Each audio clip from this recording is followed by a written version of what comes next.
আলহামদুলিল্লাহ, আলহামদুলিল্লাহ। সবার ভাগ্যে আসলে ভালোবাসা জুটে কিনা আমি জানি না, বাট সেদিক থেকে আমি একটু ব্যতিক্রম। এমন কোনো মানুষ নেই যে আমাকে ভালোবাসে না, খুব কম মানুষই আমাকে ভালোবাসে না।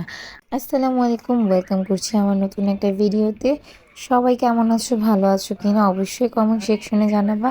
তো এই দিনটাতে আমার মামি শাশুড়ি আমার জন্য অনেক যত্ন সহকারে কিছু রান্না করে আমার জন্য দিয়ে পাঠাইছিল। তো আমি ভাবলাম তোমাদের সাথে অবশ্যই আমার শেয়ার করা উচিত, তার জন্য আমি একটা ভিডিও মেক করলাম। তত পর্যন্ত আমি নিজেও জানতাম না এটার ভিতরে কি ছিল। তো আমি ডিরেক্ট তোমাদের সাথে শেয়ার করার জন্য ভিডিওটা বানিয়ে ফেললাম। তো আমি খোলা মাত্রই দেখলাম আমার মামি শাশুড়ি অনেক যত্ন সহকারে আমার জন্য খিচুড়ি আর গরুর মাংসের তরকারি দিয়ে পাঠিয়েছে, লাল করে ঝাল করে বানিয়ে, যেটা আমি খেতে খুবই ভালোবাসি। আর মামি আমাকে অনেক বেশি আদর করে, ওই যে বললাম না আমাকে ভালোবাসে কম, এমন খুব কম মানুষ আছে। তো মামি আমার জন্য আরও অনেক কিছু সেদিন দিয়ে পাঠিয়েছিল, তার মধ্যে ছিল কাঁঠাল, আর এটা গিয়ে মামিদের গাছের পাতা মেহেদি। আর এটা মামিরা যে ইন্ডিয়া গিয়েছিল আমার মামি শাশুড়িরা, তো আরশের জন্য এখানে কিছু চকলেট দিয়েছিল, সেগুলোও মামি আমাদের জন্য দিয়ে পাঠাইছে। আর দিয়েছিল সুন্দর সুন্দর আমগুলার গ্রান এত বেশি ভালো আসতেছিল, আর খেতেও এত বেশি টেস্টি ছিল। সবগুলো আম এত মিষ্টি ছিল।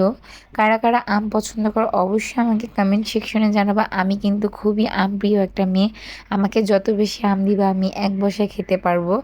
আমি আম খেতে খুবই ভালোবাসি, আর যেহেতু এখন সিজন টাইম, তো অবশ্যই এটা তো মিস দেওয়া যাবে না। তো মামি আমার জন্য আম, কাঁঠাল, তারপরে আড়শের জন্য চকলেট, আরও অনেক কিছুই দিয়ে পাঠিয়েছিল। থ্যাংক ইউ সো মাচ মামি। আর আমার ছোট যা সিনথিয়া, আমার জন্য এত কিছু দিয়ে পাঠানোর জন্য।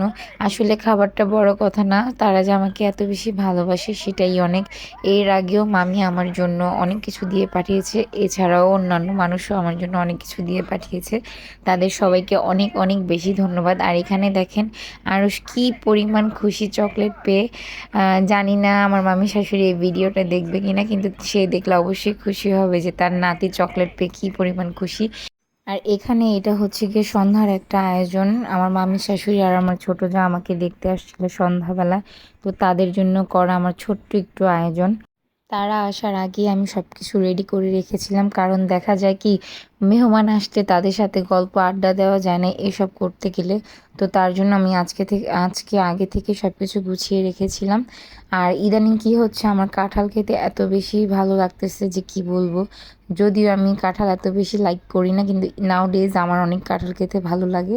আর এখানে দেখো সবাই আমরা টেবিল থাকা সত্ত্বেও আমরা ঘরে খাটের উপরে বসে একসাথে মিলে নাস্তা করছি, আর চা ছাড়া তো চলবেই না। তো লাস্টের দিকে আমি সবার জন্য চা করে নিয়ে আসলাম।